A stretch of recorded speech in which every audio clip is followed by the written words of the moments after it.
Hey everybody! Can you see me my feels?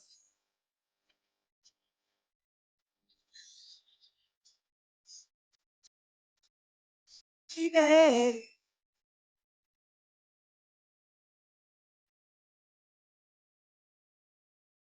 so that's a girl. Who's so that's Hey Virgo! Who's so that's a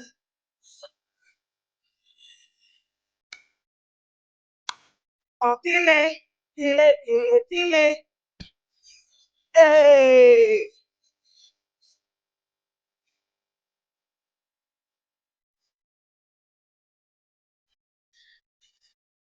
Ah, oh.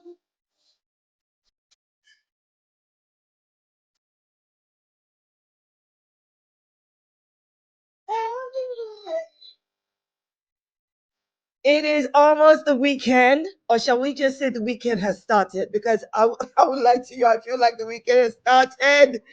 Hey Virgo, how you doing? I am loving the weather too. Although my face is like, woo, all the sweat. I shall not complain. Hey Yori, good to see you. How are we? How are we doing? How are we doing? People, drop your hellos. Let's know you're in the house. I'm really feeling this. This song is living rent free in my head.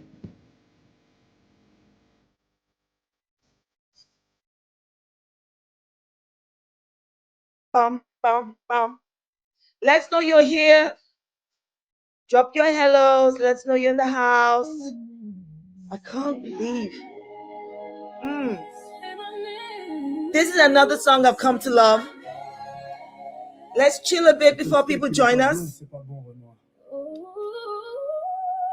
Woo.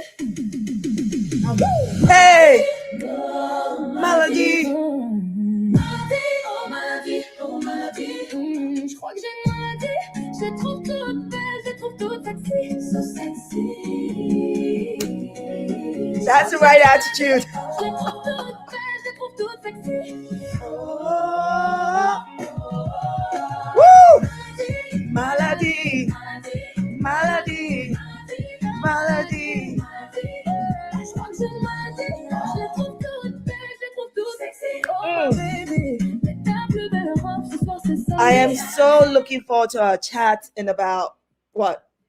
In less than 30 minutes, we're gonna hey.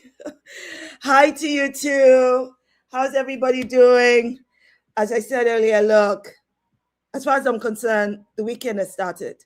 I know it's Thursday, but I am determined to have the mentality of summer comes with music, and it comes with sunshine, and it comes with a good mood. It doesn't matter if I'm feeling it, I'm going to act in it. Yes, people?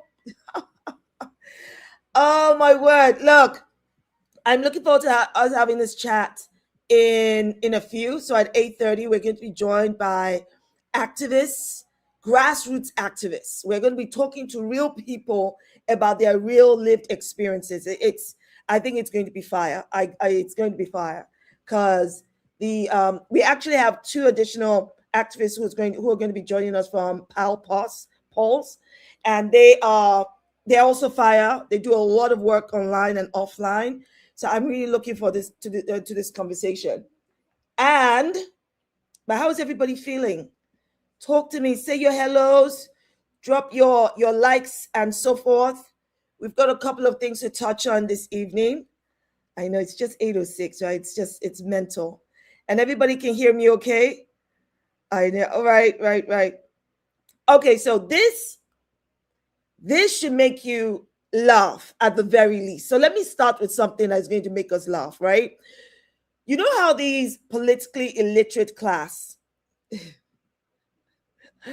Hey Wilson. Virgo, what you said about the guests? I like your guests. I hope they all get a chance to speak. Yes, they will. You know, on this platform, we all get a chance to speak. I like to do more listening than talking. Do you think I've been doing a good job of that? Because my husband thinks I seem to have a problem listening. I think I listen. Not about my guests, just like in general, if I'm talking to somebody who's saying something that I don't agree with, it's like, just hold on, let him finish their point so you can get in. I'm like, no, let's get in there. So all our guests will get a chance to speak. Absolutely. Okay, so I said, let's have a conversation about this. So you know how the politically illiterate class likes to say the immigrants have come to steal their jobs, right? I want you to listen to this guy, right? Let's hear what he has to say. Let me see if I can bring this up. They come to this country and they just get a job just like that. So when you apply, what do they say to you? Well, I've got a criminal record. Assault. Yeah. How long ago? Well, I've been out of prison now 3 years now. And so you blame immigrants rather than your criminal record?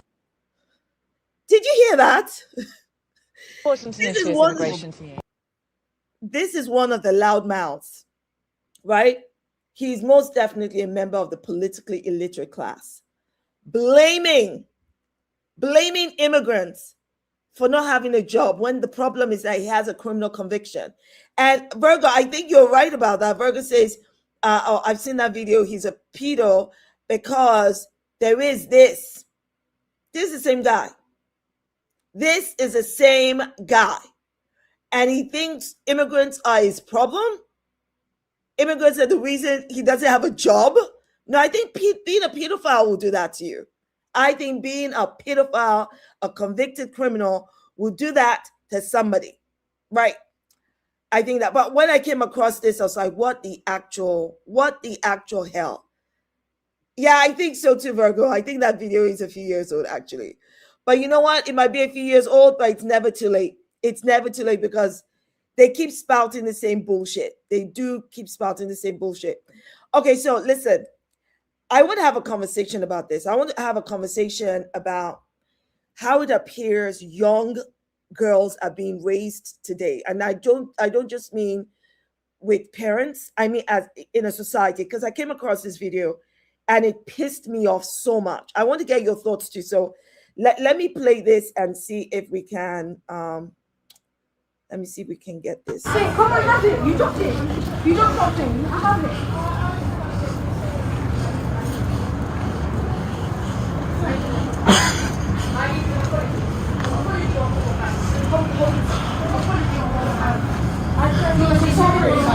Thank you. Oh, I've seen him at Clay. Clay, yeah. Clay Rose. Yeah. Oh, man. So, apparently, you did say it.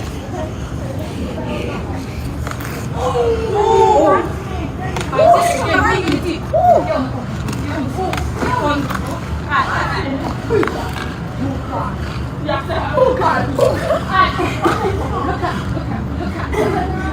Look at me. Look me in the eyes and lie. Why are you moving now? Get on the floor.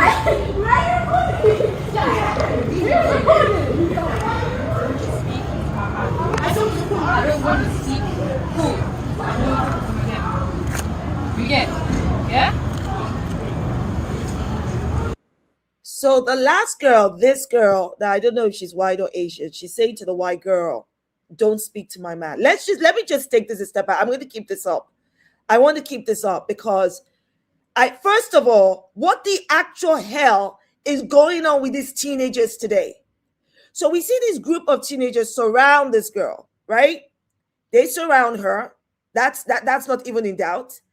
And then the black girl in the hijab hits her, first of all, saying she said something. You said something. Then this other black girl hits her, followed by the last girl. I think maybe she's white. I don't know. Who hits this white girl too? How the hell are we raising a society, raising girls, this next generation like this? It makes no freaking sense to me. It's one thing if somebody hits you and you are acting in self-defense, but the fact that they've gathered around her, not just the ones who hit her, but the other ones who knew something was going to happen, and they stood there filming it. I mean, I am so freaking pissed off. This first black girl in the hijab that hit the white girl. I swear to God, if I was a mom or aunt, the aunties and uncles should come out. I'm talking to the black aunties and uncles. This girl in the hijab and the other black girl that hit her. Because you know what? What they're meant to do is sort both of them out. Because you don't leave the house to go and embarrass us outside. This is not how you behave. This is not how you behave. Even if the girl has said something she shouldn't have said. What the hell are you doing? Hitting her. What the hell? And all the others are gathering that, if my child was one of those gathering, watching, knowing what was going to happen, I was standing there I'm telling you, I'll be so freaking angry with her, because that's not what you're raised to do. Every child here, every teenager here, their parents should deal with their kids pronto. I don't know the white girl on the ground. I don't know what she's done, but I don't care what she's done. This isn't right. This is not right. And then the last girl that hit her, the white girl, this one in the blue pants, that leans over to her and says, "Don't talk to my man, please, in the name of God." Where are girls getting this stupid attitude and learning from? Honestly, this is why we have to do better in raising the next generation of women. Men are not worth fighting over. So your boyfriend was talking to her, or she talked to your boyfriend, or you think she's interested in you. I don't care.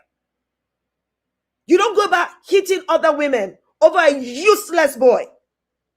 You don't own him. You don't own the man. I mean, we need to stop this stupid mentality. Can you imagine? How old are these girls? How old are these girls? What, 16? How can you be acting this way? I'm seriously shocked. I'm telling you right now, as a black auntie and as a black mom, I'd have pulled those two black girls. They will be getting some fire. Fire. Because worst case scenario, whatever she said, by all means respond with saying something. But for you to all gang up around her and hit her, what kind of useless upbringing is that? What nonsense. And then the last girl saying, "You don't talk to my man." Yay. I'm saying, what useless, where are they picking this nonsense learning from? And I don't think it's enough to say, "Oh, we just look to the parents." We also, as a society, we need to take responsibility, because there are women out there who talk like this. "Oh yeah, I'm going to go over to that woman. I'm going to beat her up. She's talking like that." Rubbish. That, as far as I'm concerned, that's nonsense. That is beneath and below women. That going about fighting men or fighting other women over a man is beneath us. And look at what this young generation, look at what the next generation is picking up. Look at what the next generation is picking up. How can you go to another girl and say, "Don't talk"? Do you own him? Did you birth him? Did it even put a ring on your freaking finger? You don't own him. We as women can't say we hate it when men are possessive, jealous, all those things that we know makes life very difficult for us. And then we start acting it out on it. Bullshit. Don't want to hear it. This right here. This is where, you know the saying, the African saying that it takes a village to raise a child. This is where "it takes a village to raise a child" comes in. Because not just the girls that hit the white girl on the ground, but the parents and the community must deal with every single child present here. I don't care that you don't like the girl on the ground. This is not how you behave. This is not how you behave. Because you know what? This is what gets you into trouble. This is the kind of thing that derails your trajectory for life. This thinking, this kind of useless action. Nonsense. Don't talk to my man. You must be mad. You must stupid. In fact, it was mom or auntie. You and that man, you and that boy are breaking up that day. End of. You are banned, grounded from having a boyfriend till I say so. Nonsense. So pissed off. Watching this really pisses me off. It makes me question what the hell as a society we're allowing our generation of women, of young girls to grow up seeing, for them to think it's okay. It's not okay. It's not okay to hit other people if it's not in self-defense. It is not okay to go about fighting women over dumbass men. Nonsense. I'm so irritated by that. Sorry, I did not mean to rant. I did not mean to rant. I'm just, because when I came across this video, I'm like, oh, in fact, I'm going to make sure I play this for my daughters because they will hear from mommy. If I hear, not even if I see, if I hear you're in the proximity, vicinity of anything of this sort happening, sharp, you will get, hey, they know what they'll get from me. They know what they'll get from me. Not acceptable. When you see something like that happening, you report it. And if you have friends who are thinking of going to harm somebody because somebody did something to hurt their feelings, no. No touching, no physical. If they hit you, by all means, self-defense. If they don't hit you, if you want to respond verbally, or go report it.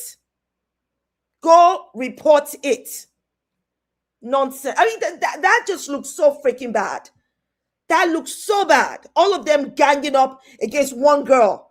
Over what? You said something. Don't talk to my boyfriend. Aish. Nonsense. You still need to be focused on your work. Preparing your life. You've got a whole life of you ahead of you. Did this same boy that you're talking about right now may not be there in a year's time. It may be another boy in a year's time. That's freaking life. And even when you marry, you don't behave this way. Okay. Auntie Shola, Mommy Shola is just going to rest now because sometimes I think we need to go into schools and communities and have these conversations because it's not on. As far as I'm concerned, it's not on. Virgo says, what's wrong with Gen Z? They film everything. I know. Maybe we should thank God they film everything because if they don't film, we will not know what they're getting up to. We will not know what they're getting up to. And quite frankly, we do need to know what they're getting up to.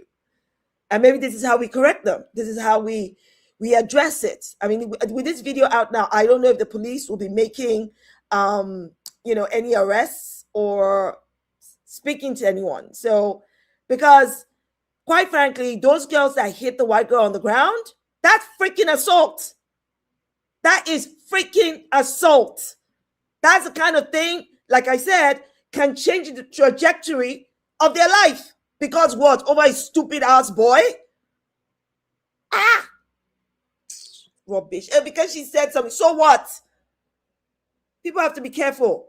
Someone says something to you don't like, by all means, say something back. If they hit you, fine, self-defense comes in, but I still would prefer do not get into this kind of herd mentality. User says, I have a 15-year-old, and if I tell you what I hear and see from people in her year group, me too, I won't lie. I have a 14-year-old and a 16-year-old. Sometimes it's stuff that I hear them say, not them, but when they tell me the tea. Yes, I have to use their language these days. I'm like, what's the tea? And when they tell me some of the tea, I'm like, really? But you know better, right? Because, even if their parents the parents of your friends won't check your friends, you know I will check you. And they know what check means. Anyway, guys, I wanted to show you guys this clip I saw earlier, I think a day or so ago. Oh, Virgo, that's a great question. Virgo asks, Is Tommy Robinson going to share this video if he sees it? I won't be surprised if he does, because all he will see will be a white girl being attacked, and he will not focus, and he will focus in on the two black girls, but not the white girl that also hit her and said, "Don't talk to my man. Don't talk to my man." Or is that how they say it? So I'm sure he would see the opportunity. Oh, Hassan, yes, we're going to be having a guest discussion in about 10 minutes. Thank you for asking. We're going to be talking about, yeah, you guessed it, fighting Zionism. And we're going to be talking about real lived experiences. So please do stay on and watch. But in the meantime, I'm doing my highlights. Okay, so I came across this video, and I want you guys to see what is going on. All this area will be a Jewish neighborhood. We are not finished the job. We are going to the next neighborhood, and after that we will go more. Our dream that all East Jerusalem will be like West Jerusalem, Jewish capital of Israel. אני רואה בזה המשך של המפעל היהודי-ציוני, המשך שיבת ציון. זה הכל. זה בא על חשבון הערבים? כן, גם בג"ץ והכנסת בנויים על חשבון ערבים, וגם המדינה כאן הוקמה, כן, על חשבון חלק מהתושבים הערבים שגרו פה. וזהו. You saw that. They are showing you that they are acting with impunity. So Israeli Jews who are, I don't know why people call them settlers. I think the word settler is too kind, because they are violent, absolutely violent people. You just saw what he did. They're kicking Palestinians out, kicking them, taking house from house to house. That's what he said. We take house after house, kicking people who have lived in these houses for hundreds of years, whose place in Palestine outlives any of their existence on this, any of these Israeli Jews' existence on the land, kicking them out. And you saw that the IDF, the police, was there not to protect the Palestinians, but to give protection and use their presence to enforce the illegal acts of these Israeli Jews. It's disgusting. It is absolutely disgusting. I'm sick and tired of people telling me that these Israelis are God-chosen people. They're not God-chosen people. They are God-forsaken people. God-forsaken people. Because you see, God-chosen people would not act this way. God-chosen people would not be stealing, killing, pillaging, raping. These are not God-chosen people. I reject such reference. These people are God-forsaken people. And I'm not going to tolerate any more of this bullshit. This, just what we just watched, makes my blood boil. Let me see if I can add this to the stage. Let's see if you can see this. Fucking Nazi fuck. Get the fuck out of here. בוא תצא החוצה אתה זין, בוא. בוא יא שגרן. Fuck off. Fuck off? בוא תהיה גבר, בוא תצא החוצה. You fuck off.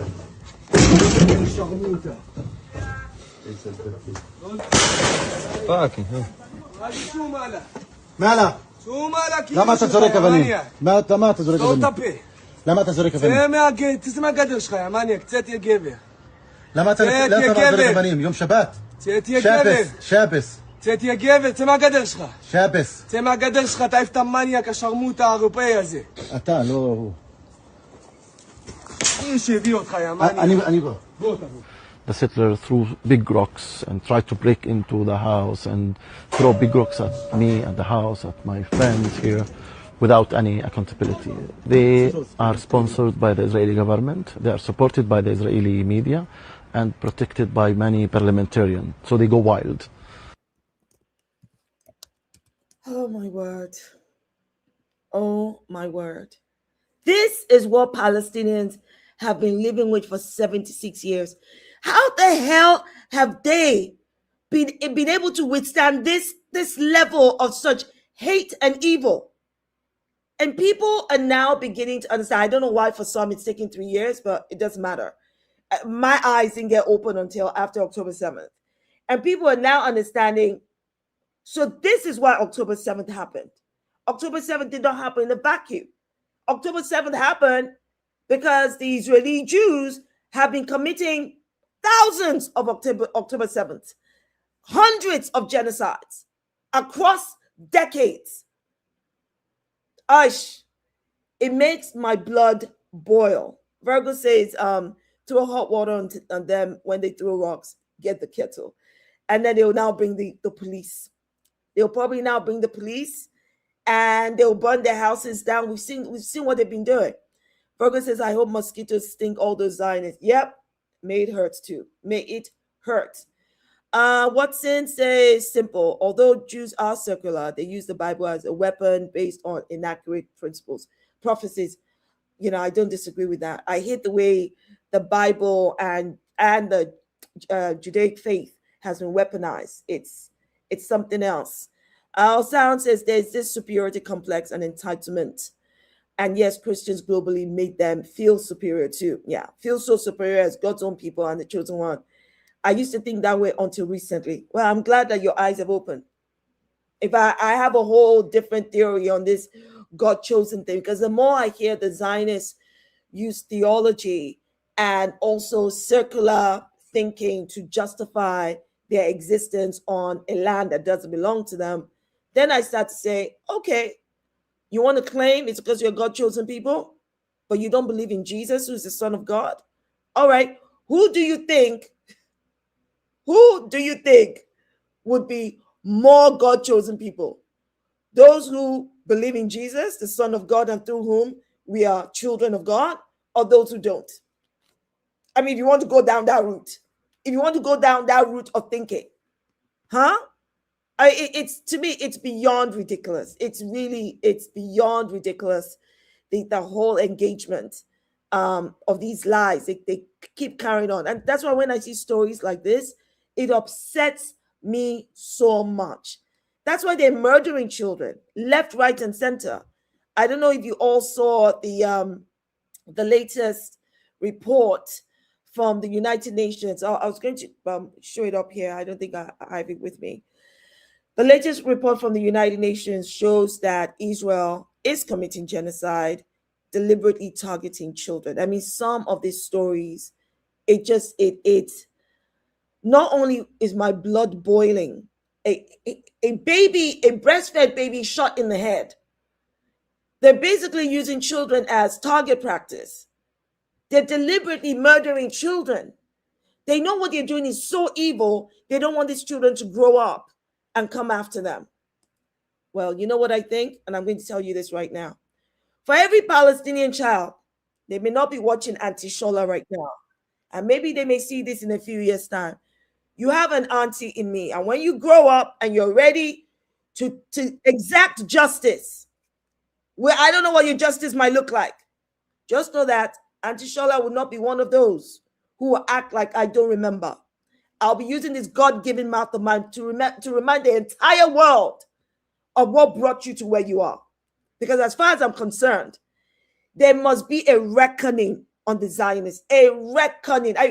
The more I hear of the stories, not just stories, they're not stories anymore, but more I hear of the experiences of Palestinian children, the more I want justice. I keep saying this, and I know by the grace of God to be true, and I hope this justice will be delivered in my lifetime. The same way the Jews hunted the Nazis down to the ends of the earth, one day by the grace of God in Jesus' name, the Zionists will run, but there will be no rock big enough for them to hide under. They will be prosecuted, locked up, and the only way they leave prison is in a freaking coffin. That's what I want. So when these Palestinian children, the ones that survive, grow up and they need our help and our support to find these war criminals, to have them locked up, to exact justice, we must be ready to stand for them. We must be ready to remember, all or every child that's been dismembered, left with life-changing injuries. Some can't walk, no longer have arms, hands, feet, legs. Because of what? Oh, no. So one day, and I pray to God that day is very soon, Palestinians will have justice. And when that day comes, I will be there. In fact, I'm already there. I am ready. I am ready. And this is why whenever people now go, oh, do you condemn Hamas? Hamas isn't the freaking problem here. Hamas is not the freaking problem here. The people that caused the creation of Hamas are the freaking problem. Because if they weren't doing what they were doing, Hamas would not have existed. Hezbollah would not have freaking existed. And they carry on doing it. I don't understand. How do you carry on committing evil and then want to act like you're the freaking victim? Bloody oppressors masquerading as victims. Anyway, look, as I said, I'm really excited about our, let me see if I can take this up. We're about to have, I think our panel guests are here. Oh my God, they would have heard me ranting. But you know, I'm in my feelings. I'm in my feelings. You know how I am one in my feelings. So let me bring them up one at a time. Tom! Hello, Tom, my dear. Can you hear? Oh, you are on mute. Oh. Hello. Hi. Hello. Hi, Shola. How are you? Hey, Tom. Good to see you. And Okay. let me bring on Hamid. Let me click. I am clicking. Ladies and gentlemen, this is what happens with hello, Hamid. Hey, Dr. Shola, how are you? Thank you so much for having us here. Thank you so much. Are you alone or is my hair with you?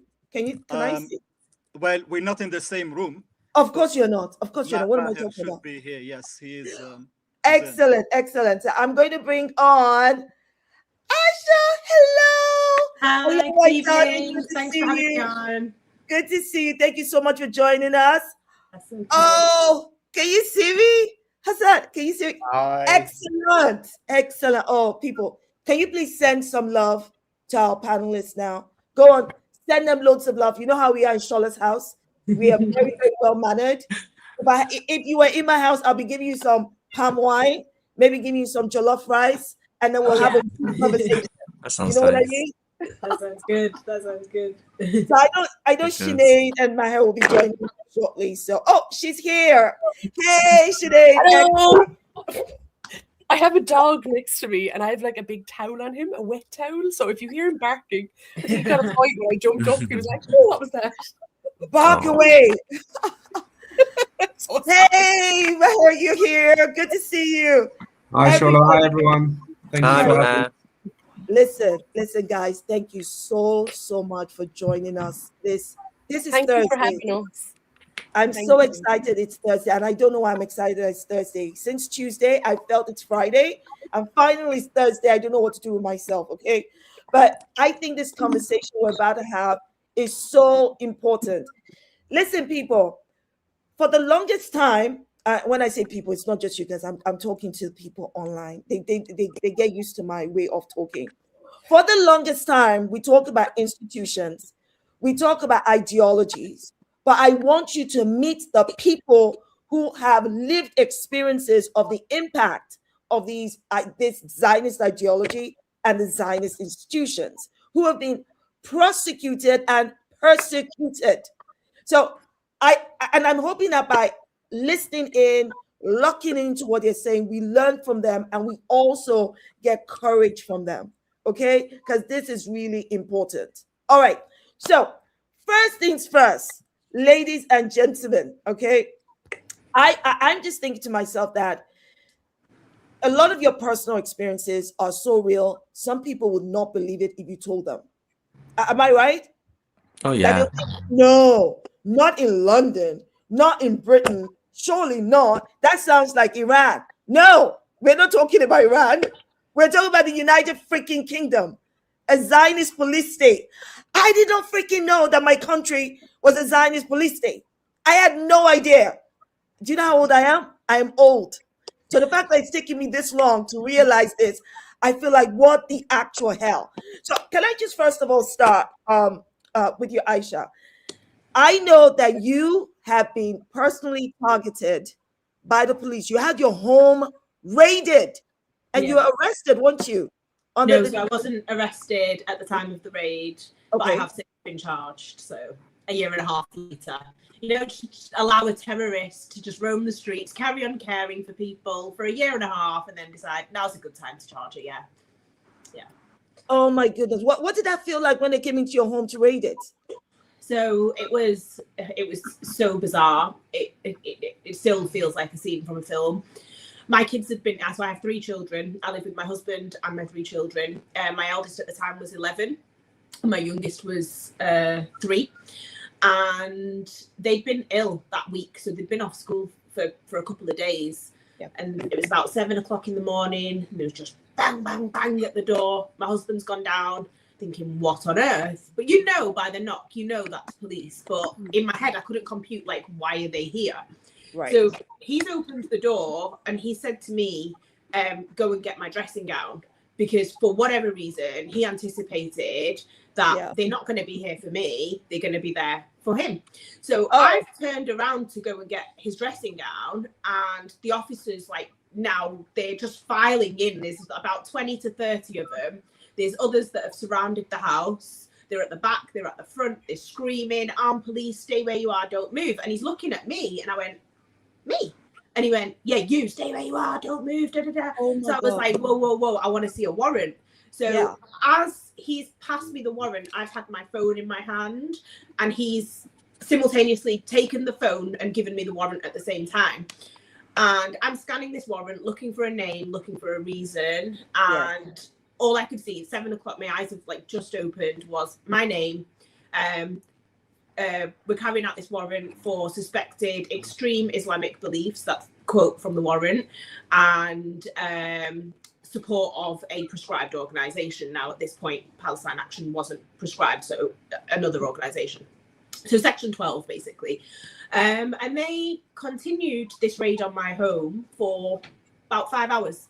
Didn't let me get my children ready for school. I couldn't move. I couldn't answer nature's call without their permission. My children are petrified. Officers are wanting to go up to my 11-year-old child who, you know, she's prepubescent, she's sleeping in a bed. And it was carnage, really, absolute carnage. I couldn't prepare them breakfast.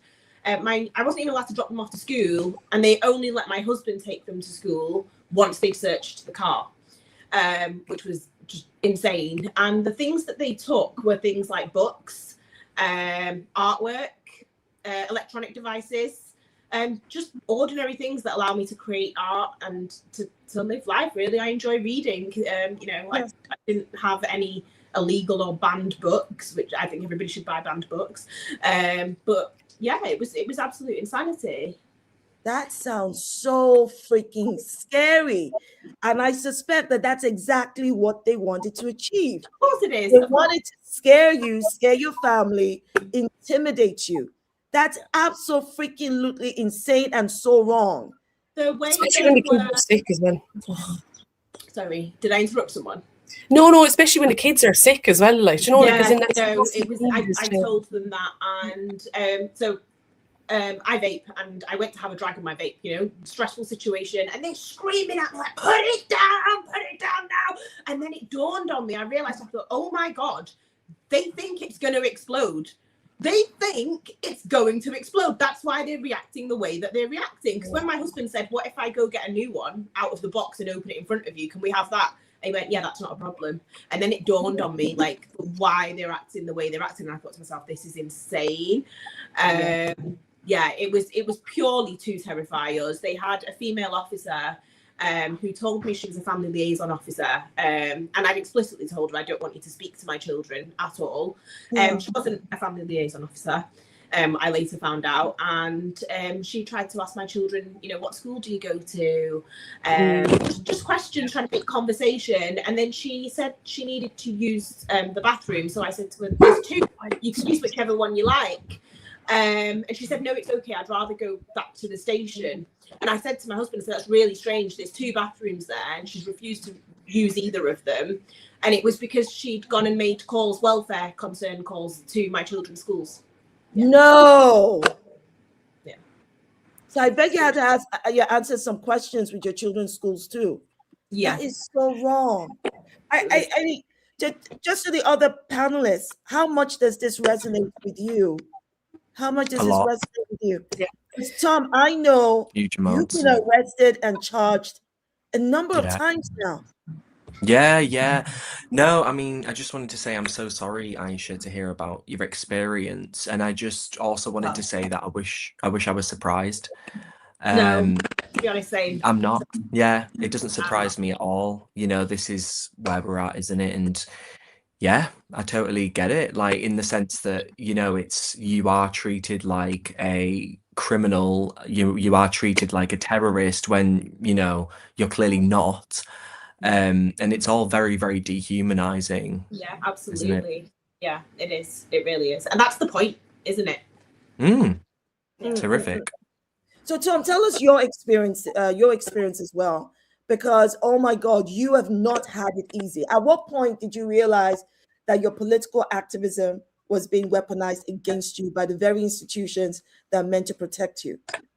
Yeah, so basically, Shola, to answer your question, the moment that I discovered that, you know, that my activism is being used against me was the moment that I chose to distance myself from whiteness.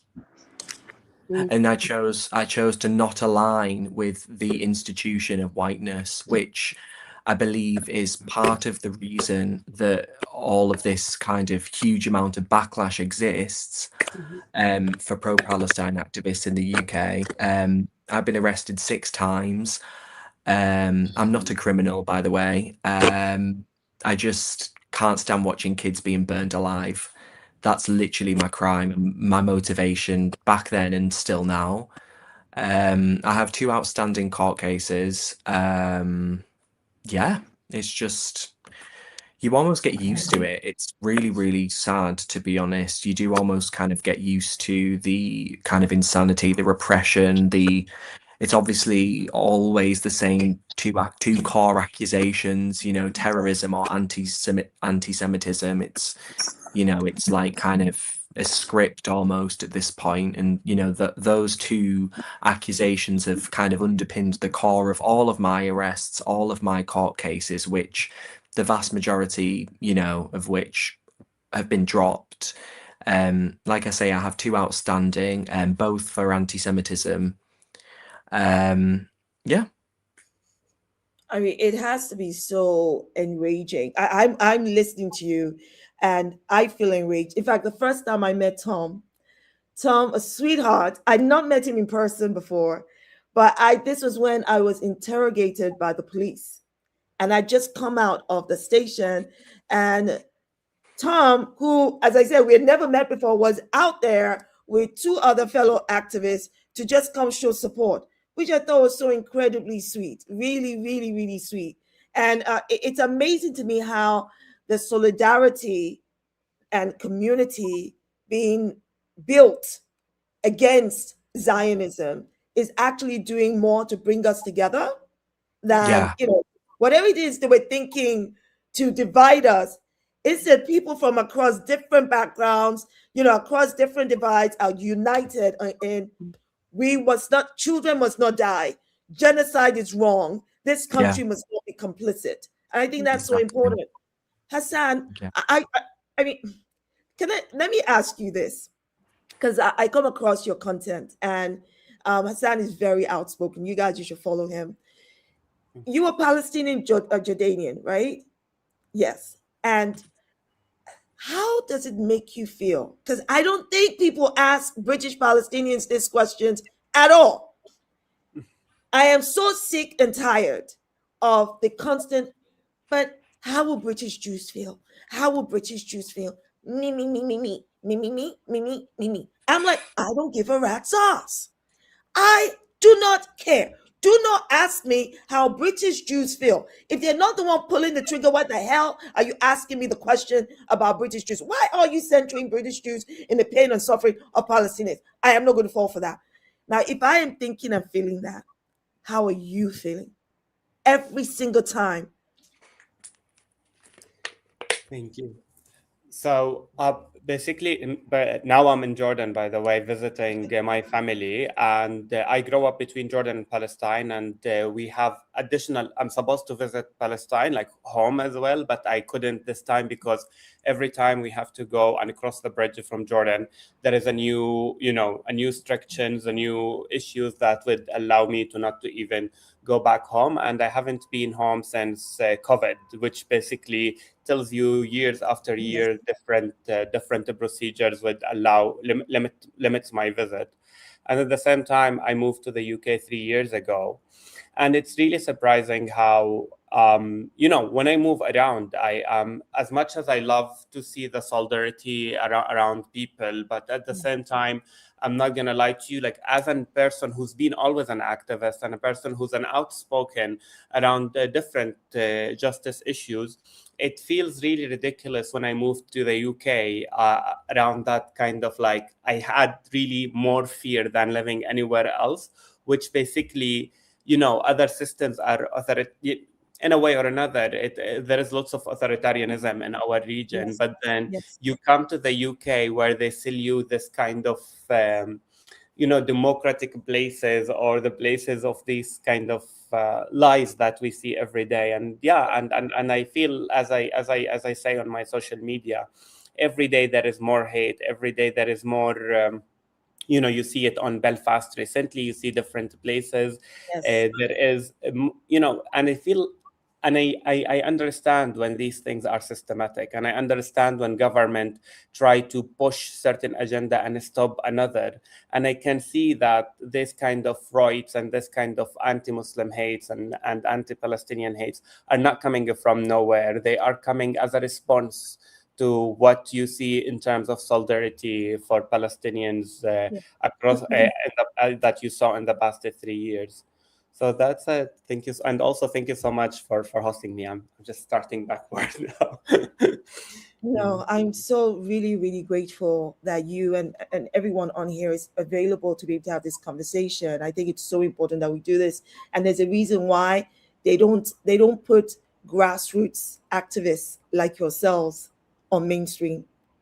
There's a reason why, because once you open your mouths, there is no denying the truth of your lived experiences. I mean, for everyone, I don't know if you follow the Instagram page Pulse that Hamid and Maher you are. I think it's a page that has been created by the grandchildren of the Nakba. I think that's how it's described. Please tell us about it, because I think you do brilliant work, and this is how I met them too. So if you're not following them, I don't know who the heck you're following. Are you listening to Shola? Okay. So tell us more about what your activism, what you see, and what is happening today in terms of fighting Zionism, what the real lived experiences are. Maher, please go ahead. Well, I wanted to start by a huge thank you. Thank you for platforming us and covering this specific stories. They're very crucial, and as you rightly said, they are hidden for a reason. Yes, we are a Palestinian group. We are formed about 6 years ago, founded by Palestinians, led by Palestinians, and our narrative is all Palestinian-based principles. We've been getting some support, but of course a bit of pushback from some people whose official movements, let's say, without saying names. But there's a reason, as you said, why they're hiding this identity. And there's another identity they are hiding, which is the anti-Zionist Jewish identity that is growing. And they're scared. The reason why they're doing all of this, they're scared. They have lost the war, they have lost media, they have lost everything. And we're winning. And we need to celebrate them. Our biggest celebration is also our unity. You mentioned this earlier, that the more they try to attack, the more we get together and strategize and win on a bigger scale eventually. So a huge appreciation to every comrade that has been doing what they're doing for however long they've been doing, and will continue to do that until our last breath. Palestine Pulse is a community. We have all sorts of people, but as we said, we're led by Palestinians. Creative minds, a community that shares a lot of different talent. And through our experiences, through our shared professionals and skills, we come together and introduce good campaigns, effective campaigns, and not repeat this useless stuff that has never worked before. Yeah. Well said. Absolutely well said. If I may add to that, please. one of the things that I've personally seen, because can I just confess? It is a safe space. So yes, of course, it's my space. I shall confess. So what I'm trying to say is this, right? I do not know what the heck Shola was before October 7th, 2023. I can't tell you what the hell in the freaking matrix I was that it took October 7th, 2023 to open my God-given eyes to what had been playing out in this world that I live in. I never even heard the word Zionism. That's how crazy. That's how crazy. I'm like, why people keep saying Zionism on my feed? Why did Zionism come in? What the heck is Zionism? What is it? And then it took that wart-faced, useless, God-forsaking waste of human species, that former Elon Levy, you know, that one that lies like he freaking breathes? He did a video saying, Zionism is about anti-colonialism. We, the Jews, are... Did he just freaking say... Okay, I know anti-colonialism. I know what that is. And that's not what I've been saying. Oh, I get what you're trying to do now. And that is what woke me the heck up. Can you imagine? Now, Sinead, you have some incredible stories of what you have been through. I did not even know that Zionists were trolling platforms. I'm so sorry. Pilot's actually having a dream at the moment. Your dog? And he's kind of like growling in his dreams. He's growling at Zionists. Growl away. He's growling at Zionists, exactly. Does he need my help? Does he need my help? I'm ready. Don't worry. I'll come and join him in the dream and knock him out. Ready to get him. He's growling away here. I'm like, maybe that's it, yeah. Pilot, are you going to get No worries. But Sinead, I was going to say that if you could share with us one of your experiences, because I know you have also been persecuted and prosecuted, I believe, by the institution.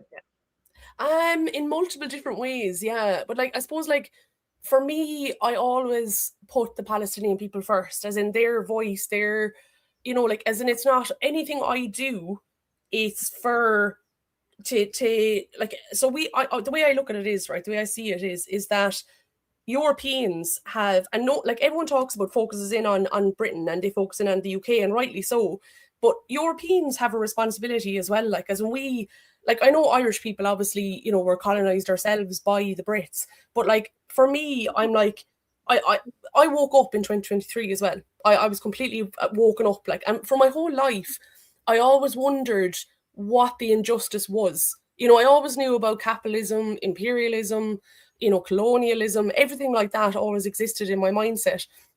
Or when I was being, like, my dad always brought me up on that mindset, you know, always look after the people that are most oppressed. Yes. And there was always something missing, and I never knew what it was. And anytime something would happen, like we'd be talking about something in history when I was growing up, and I'd be like, something's not right here. Like, this doesn't seem right, like, as in something, you're not telling me something. And I always knew, I knew what, and I didn't know what it was. And there's this Western dichotomy of, they knew exactly what they were up to, like, as in so after October 7th, and when Hamas woke me up, what Hamas did, and it's why the resistance is so important, to resist your oppressor. And we did it here in Ireland, and the whole world was woken up when we resisted. So like, and it's sad, it is very sad that it has to get to that point where we have to go away and obliterate people in order to be actually heard. And that's what happened with the Palestinian people. They had to go away and fight back to be heard.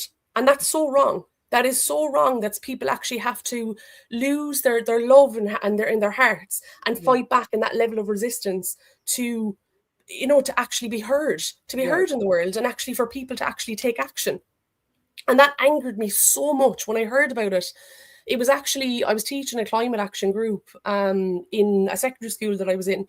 And the teacher was like, oh, Sinead, have you heard about what happened with Hamas and with Israel? I like to call them Israel, Thai Kickies kind of version of US and then Israel.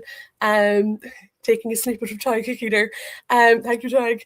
But when I heard about, he mentioned about Israel, and I was like, what's that like? And I started digging deeper and deeper into Zionism, into the history of, you know, why the Palestinians were persecuted, why they were being not only oppressed, but they were being completely like unheard of in Europe. And it was strategized. It was a strategy that was in place, like, as in, the Balfour Agreement in 1917, right from when, like, if you look at, like, back even to 1290, and you actually can see everything, like even, like, say, with Ghana. So sorry, I'm going flittering between each one because I have so many thoughts in my head. But in 1890, basically, Ghana and the British pretended to end slavery. They didn't end slavery at all. Like, it was just trying to move on to another thing. Like, and what they did is that they, like, 10 years later, they started getting into the whole, okay, well, what can we do now for the Jewish people that are being persecuted? How can we go away and look after them? And it's like, they looked after them by pushing them onto the Palestinian people, and onto their land, and onto their, and we in Europe, like European countries, like they were the cause of slavery and they're the cause of everything. And our governments are the cause of everything. And for me as an activist, that was my principle. I was like, well, I have to, take the actions that are necessary. I haven't heard about it until October 7th. There was a level of guilt there as well, a real deep guilt of not knowing. And it hurts so much. Like, as in, when I'm talking to Palestinian people now, they'll write to me, and my friend Ala, I've known her since October, and since, everything started, like, the escalation of the genocide. And I'm talking to her and I'm going, I'm so fucking sorry my language. I'm so sorry for everything that we've done, like, as in, for my ancestors, for everything. And, like, it's just, that inspires you to do whatever you can to erode that level of guilt, and you will do anything, and no matter what the cost is. The governments in the Western world, and I don't care if they're watching, like, if they do or not, or if they, whatever, like, they can look into everything that we're doing nowadays. But they have and they can't go away and use anti-Semitism to deflect away from their own historic responsibilities. They can't use that and it's so sick that they're doing that. It's sick that they're actually using that as an excuse. And you can see it here in Ireland, like, with the Irish government in particular, like Micheál, like, we always call him Micheál, but Micheál Martin, he is the epiphany of sneaky, like, as in, he's so sly in how he does things. And he brought in the anti-Semitism, can't remember the abbreviations of it now, my dyslexia is very bad. IHRA. Thank you. Yeah, all these different terminologies when it comes to law. Thank you. IHRA. No, the IHRA is not worth the paper it's written on. It's That's interesting. This is why I don't remember these things, and this is why I didn't remember these things when I was in secondary school, because most of the things our teachers were not. I mean, I can see you reacting to the IHRA. I definitely want you to talk about that. Yeah, so, like, they brought it in, and then and it's all just an excuse. Like, it's a mechanism used, and they have, like, our Irish government are controlled by Zionists, like, behind closed doors, with the Occupied Territories Bill, with everything. Like, they're just, like, it's like they're puppeteers for Zionism. And absolutely, and I agree with you on that. And I think that is why Hamid and I reacted to the IHRA thing.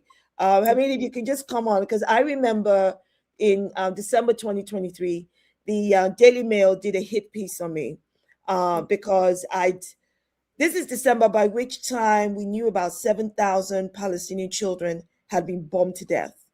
Okay? I was on Jeremy Vine's show after I'd gone online, and I literally blasted the Israelis and IDF, and I compared them to Nazi Germany. And oh my God, the way people went, oh, you've done it now. Oh, how could you do that? Don't you know the IHRA? And I remember speaking to my husband about it. He said, wait, hold on, Shola. Have you read what this IHRA said? I'm like, who gives a rat's ass? I don't even know what this freaking IHRA is. I know critical thinking. I know what I see. So my husband said, in the name of God and all that is good, Nigerian husband, just go and read the IHRA thing so that you know how to combat what your opposers are saying. So I went to read the damn thing, only for me to find the initial description of what anti-Semitism was made sense, i.e., if you hate a collective group of people because they're Jewish, that makes sense. That's what I've always known. And then you go into these other explanations like, Right. If you criticize the Israeli policies, it's a freaking policy. The Israeli state is not it's a state, it's a legal entity in its own right. It's separate from the people. Why would that be anti-Semitic? All these things. What was that your reaction to Hamid? What were you thinking about the IHRA? Oh, you're on mute.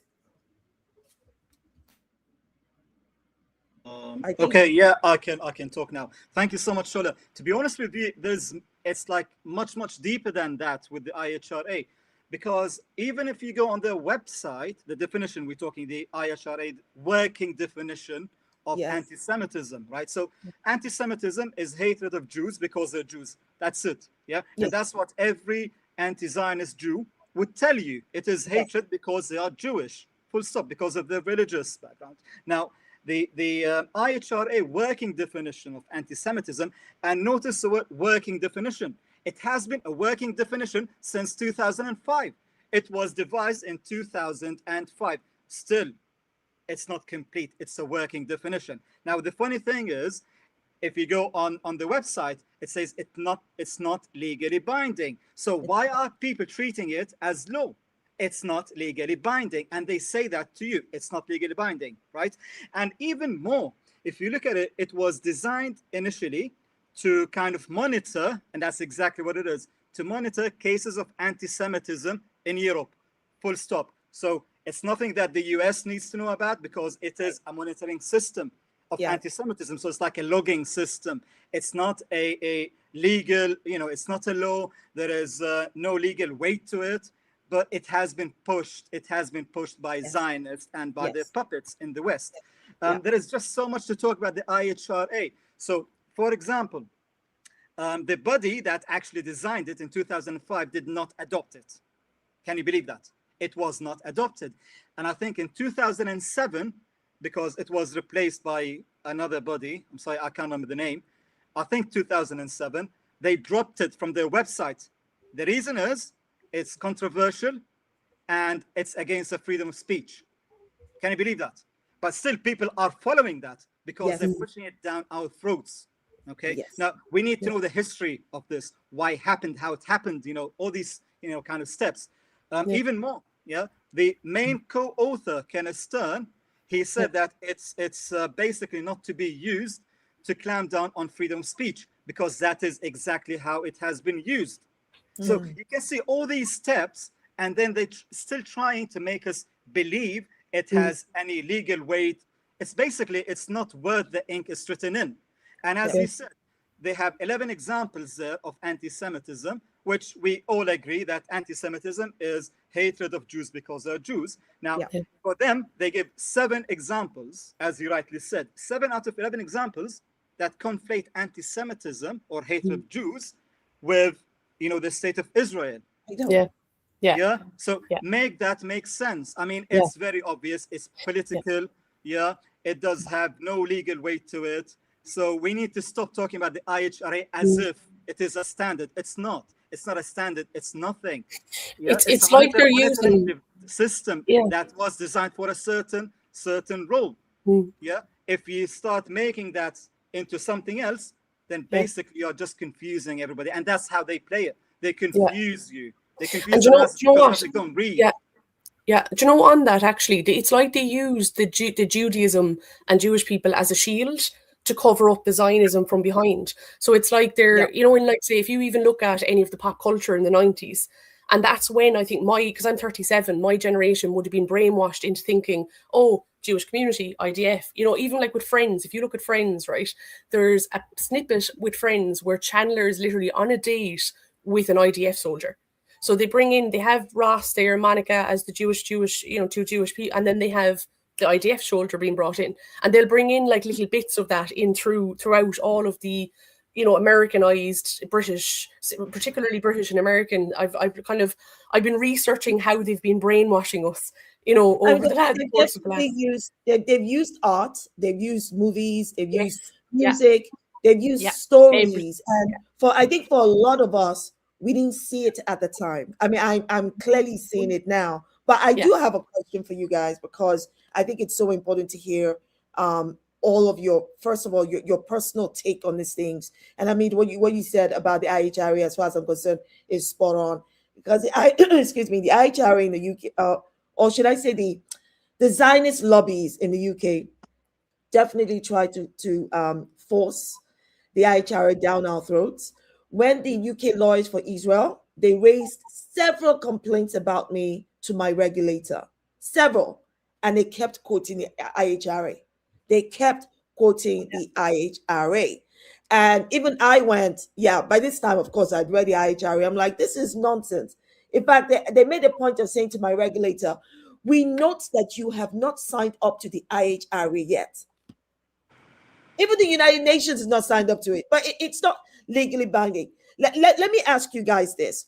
Do you think that there is, and I'm sure we all agree that there is a deliberate effort, okay? What I want to do is expand on what this deliberate effort is to make examples of outspoken Palestine activists. We see what they did with the Filton 4. Yeah. Explain to me how you can charge somebody for criminal damage, convict them for criminal damage, but then you sentence them as terrorists. That tells you that they're weaponizing the law to make examples of Palestine activists. Aisha, I wanted to get your thoughts on that. This deliberate effort to make examples. Absolutely. It has become so Kafkaesque. It is actually frightening. But at the same time, the thing that gives me hope, because yes, it is scary to see how authoritarian, openly authoritarian, the UK has now become. There were parts that scared me. Don't get me wrong. I'm a mother of 3 children. Sorry, Aisha. I just wanted to. Can we go on mute if you're not speaking? Thank you. Okay. I'm a mother of 3 children, so I get sort of why people feel scared to speak up. I've had family members tell me myself, you're protesting week in, week out, you're talking, you're visibly recognizable as one of the key speakers in Manchester. Think of your kids, right? I've had these conversations with my family members. However, I kind of want to but I kind of want to change the angle that we look at it a little bit. And for me, this is how I look at it, and this is the way that I parent. And I am more scared of the future our children will grow up in and the world my children will grow up in if I bring them up to be obedient citizens. I will 100% raise my children to be defiant. It's that simple. My children will grow up and they will question authority. So I think although there is a very calculated effort to use us as, this is what will happen to you if you express dissent, this is what will happen to you if you support Palestine, if you are vocal, if you are active, if you reach out to save lives by destroying the flow of weapons, we will make an example of you. I'm due at the Old Bailey next week. But do you know what? It doesn't frighten me as much as the thought of my son growing up in this authoritarian state. So actually my answer to that is it only radicalizes. As a mother, I'm speaking as a mother, it only radicalizes me further. If that's what they call it, radicalized. Well said. They picked the wrong one to mess with, Aisha. They should have looked you up. They should have done their homework. They spent a long time Googling me. They should have done their homework. I agree. Hassan, what do you think about this deliberate effort to make examples of outspoken Palestine activists? No, I really have nothing to say after what Aisha said, honestly, because it is to scare us. It is to make us, it is to make us fear for our future, fear for who we are. And especially for me, sometimes I keep thinking I am an immigrant, right? I am in an immigration system. I'm going through this immigration system that is already, every day there is a new threat to it itself. Yes. But for me, the fact that, I want to live in a dignity. I moved with my husband to the UK and I have a small dog from Jordan. And I know that my problems are first world problems compared to many, but also at the same time, if we have experienced whatever we experienced across different countries and across different regions, I want to also continue living my life the way I want on my own condition, because as a Palestinian, we grow up and from poetry says, أما حياة تسر الصديق وأما ممات يريد العذا, which means either you live a life that makes your friend happy, or either you have a death that makes your enemy die. And for me, it's that what makes sense in my life. I need to live a life that makes me happy, that makes makes me see what a future, what it looks like. And then, as I said, like, I don't want to live life where I feel like in a constant emotions of fear and constant emotion of oppression. It's like, try harder, you know. That's it. You know what? These people, this is why I say that Zionists, they woke up in the freaking wrong era. Do you see what I'm saying? They actually woke up in the wrong era. This probably worked in our parents' time and in our parents' time. But they came to our area and we're like, F you, F where you came from. We don't give a rat's out what you did. I'm loving it. I'm loving the energy. Now, when Tom shares his video content, whenever it pops up, I'm already like, before I've even heard a word out of this man's mouth, I've already liked him because I know he's about to give the Zionists what for. I'm like, these people should leave Tom alone before Tom verbally buries them. So, Tom, all of their deliberate efforts to silence you, it isn't working, is it? No, I think, to be honest, quite the contrary, really, Shola. You know, it just emboldens me more, because if somebody tells me to do something, I'll do the exact opposite, especially if it's somebody that I despise as much as I despise Zionists. Yeah. And as for, if I could just give you my thoughts on the IHRA definition. Yes, please. Thing. As somebody with Jewish heritage, myself, by the way, so I am part Jewish, it's being used as a weapon to shield the Zionist entity from accountability. But I think that not only does it do that, but I think it also demands the impossible of people, right? Because it's demanding that people don't condemn apartheid. Yeah. It's demanding that people don't condemn war crimes. It's demanding that people don't condemn genocide. It's demanding that people don't condemn displacement, forced home demolitions, you name it. And I just think, for a human being to demand that of another, religion aside for a second, because this has nothing to do with religion, in a way. Arguably, it has nothing to do with religion. I think that argument has merit. I think that aside for a second, I think it's a system demanding something impossible of somebody else's humanity. Right. And I just, I agree. I totally agree. And Hamid and Maher, as organizers of a progressive, clearly anti-apartheid, anti-colonialism, organization, and as grandchildren of the Nakba, when I ask you where you see the distinction, whether there's a line between legitimate law enforcement and suppression of dissent, because I know I know that you report on these things.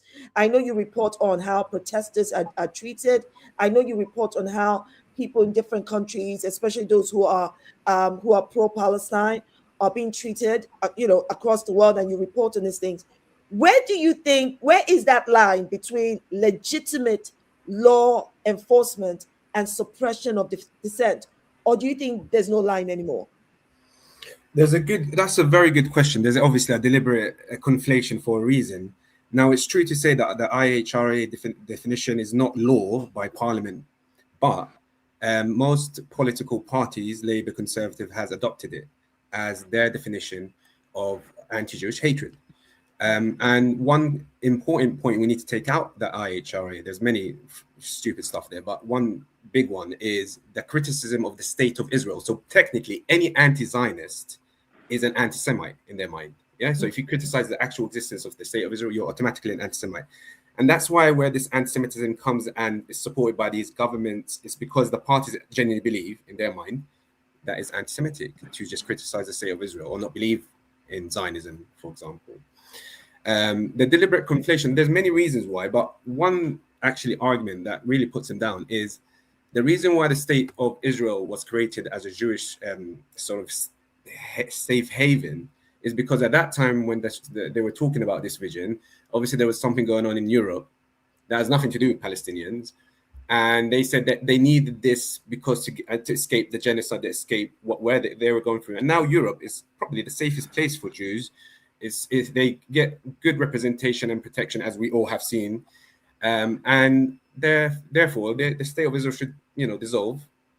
Everyone should go back home, including us, legally and peacefully. We're never looking for violence, by the way. We want a peaceful, meaningful justice, freedom for Palestinians. Right, but listen, you touched on a number of points in my head that I saw in my head. The bombs were going off, and people, when I say bombs, I don't mean literal bombs. You know what I mean, like bulb lights. If I get let's say anyway. What I was thinking was this: first is freaking first, right? They use this whole safety of the Jews narrative to conflate Muslims and Palestinians.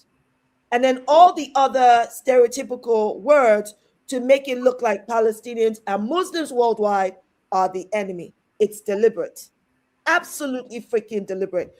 When I watched the report of the UN report that came out yesterday, before yesterday, that said once again that Israel is committing genocide, targeting children deliberately, right? I thought in my head of that picture. You've all seen the picture of the European Jews arriving in a ship with a sign saying, "Help us, we were persecuted," something like that. And I thought to myself, I swear to God, I wish the Palestinians had known that some of these people on this ship are freaking demons, had known what these bloody monsters were going to do to them and to their children and their children's children. And what they should have done is not allow them to disembark. That's exactly what Africans should have done when the Europeans came on their ship. Kick them all the way back down the Atlantic Ocean. Not be hospitable to our usual culture. No. Because if the Palestinians had known that these people they will offer their homes to would turn around right round to stab them in the back, would murder them and their children. I mean, it makes my blood boil. So, Shola, I'm sorry, I'll just jump in here quickly. Please. Essentially, we have to to remember what the situation was back then. So it was towards the end of the Ottoman Empire, who was fighting wars that they did not need to get involved in. Yeah. There was massive famine, by the way, in West Asia. Most of resources were shipped to Istanbul at the time. Literacy was quite low. However, especially in cities, people who could actually read and communicate, they were doing all of this. So they even sent a commission to the UK, to London, to say, we are the Palestinian representatives. We disagree with what's going on. But they were much overpowered. So it has been a colonization which did not start only in 1948. So it started decades before.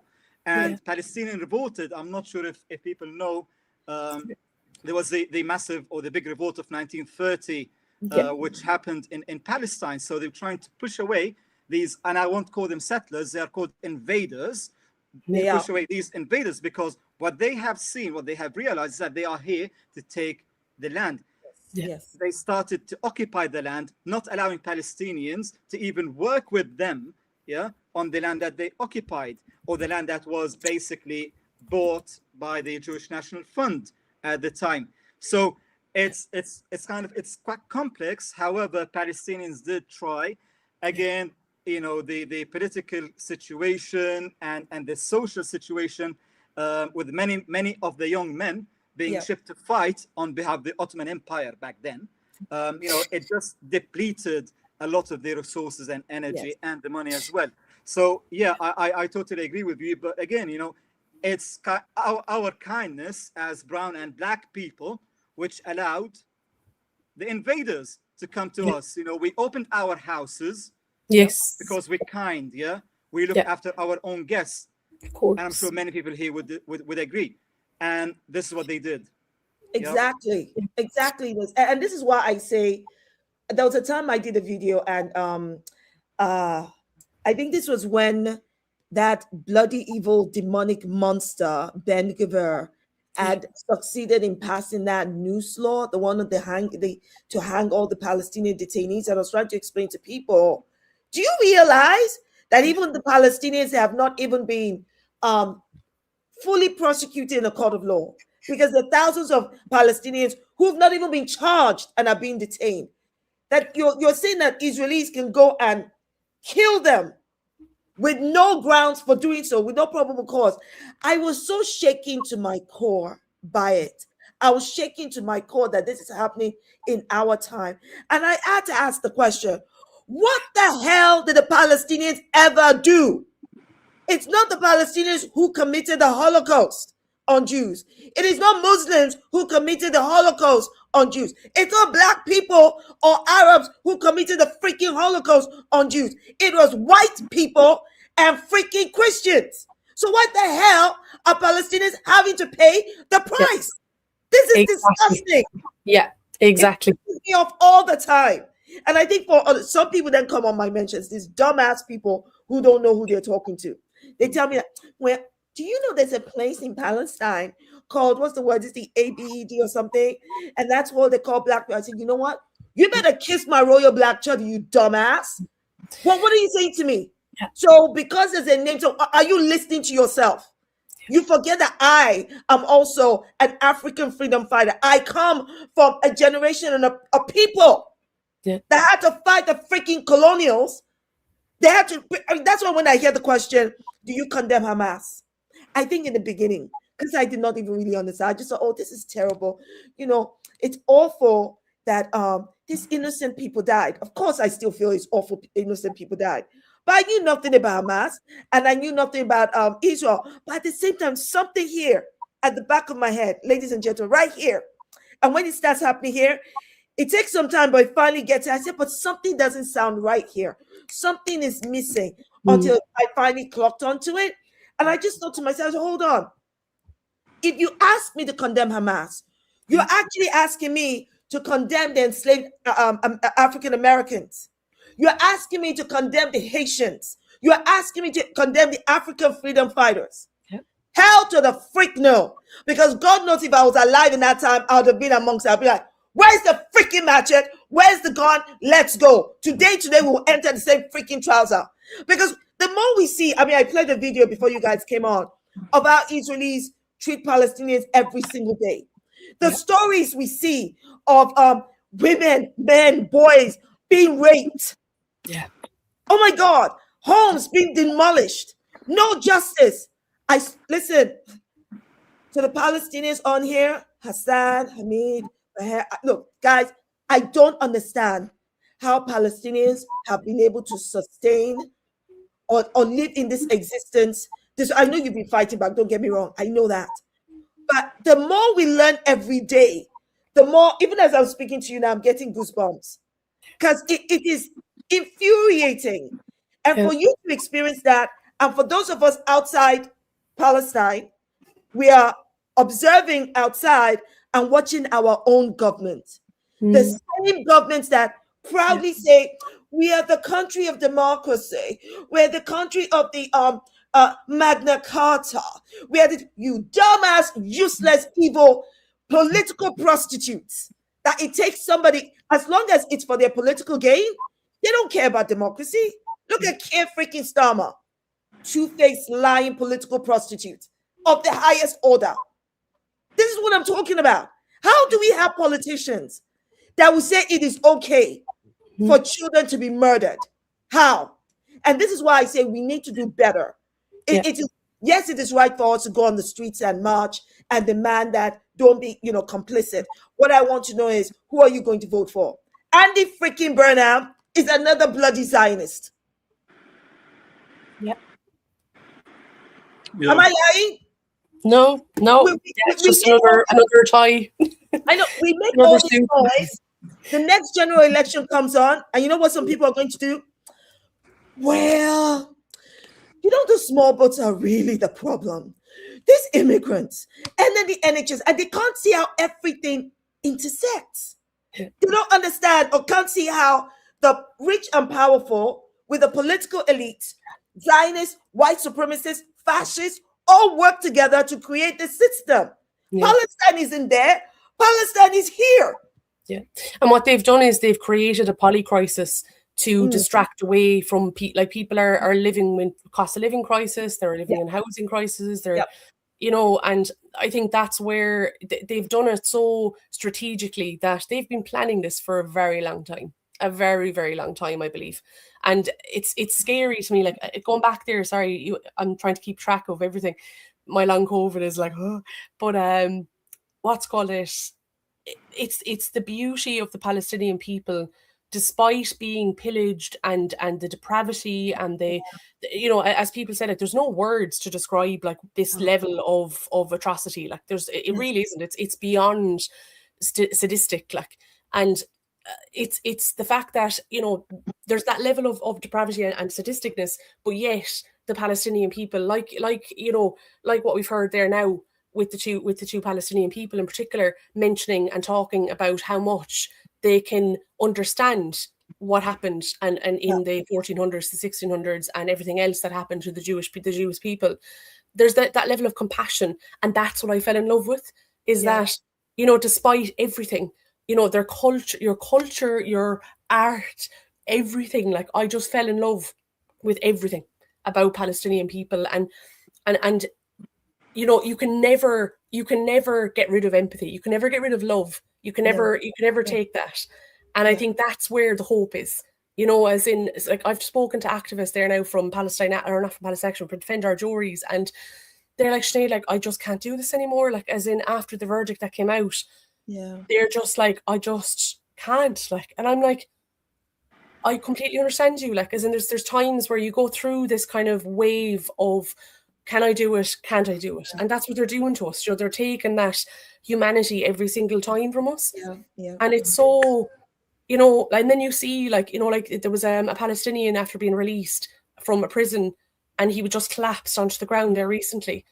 And it's like, you know, like, I can't put myself on here and say, oh, I've done this and I've done that and it's all about me. No, like, it's the Palestinian people are literally the strength and the resilience. Look what they're going through. Nothing that we're going through as activists is just nothing. Like, you know, like I could have my house broken in and I just do not give a fiddler's frick. I don't care, because I know that at the end of the day, there are Palestinian people there that are literally being tortured and dehumanized in a way that can't even be described throughout our history. It'll never, because it's so inhumane that, like, anything they throw at me, I don't just, and they're going to lose. It's going to happen where Zionism will fall, colonialism will fall, the whole capitalist system, neoliberalism, it'll all just go. And my dad said it, like, he said, Sinead, like, you know, you stand there, you get yourself, you know, you compartmentalize things, you get yourself, you know, ready for resistance and revolution. But the way to do that is to hold yourself steady and be strategic, just like those the Zionists. Sweetie, listen, this is an unfiltered platform. Let it all out. Let it all out. Just like the Zionist entity, you hold yourself and you're ready. You're ready to take them on. And you'll and with the Defend Our Juries, that's what they did. They needled it, and with Palestine Action, they got Zionism, and they said right, and they got him again.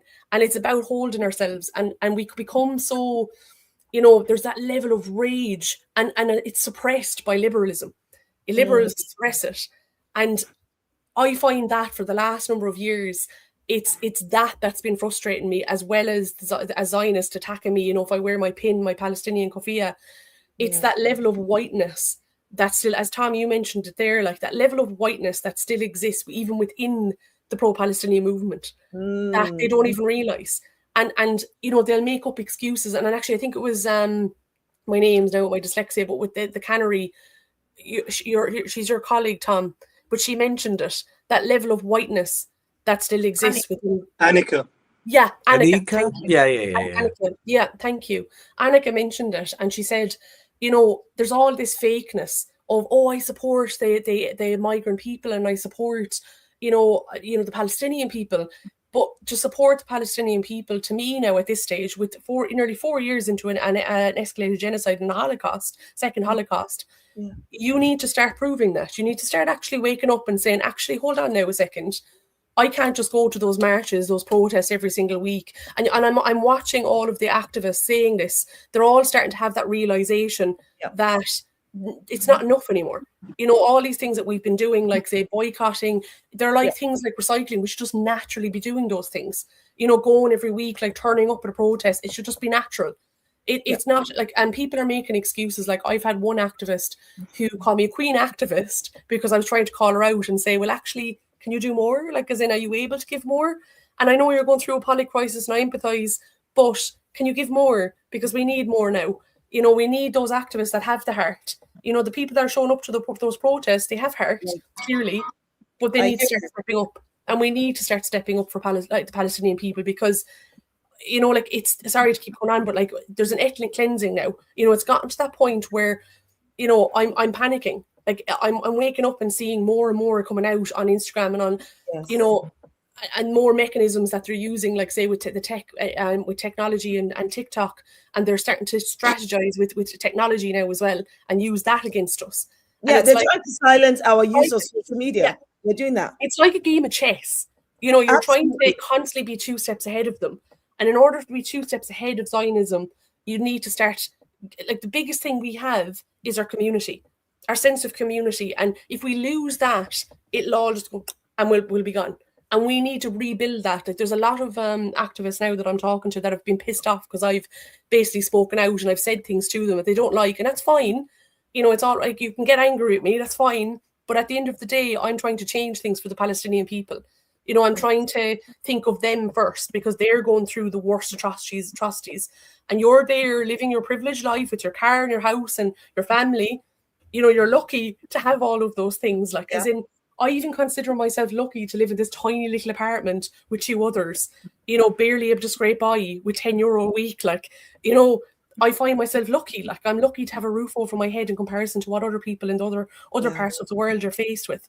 And we need to consider all of those things, like, you know, come back together and start strategizing.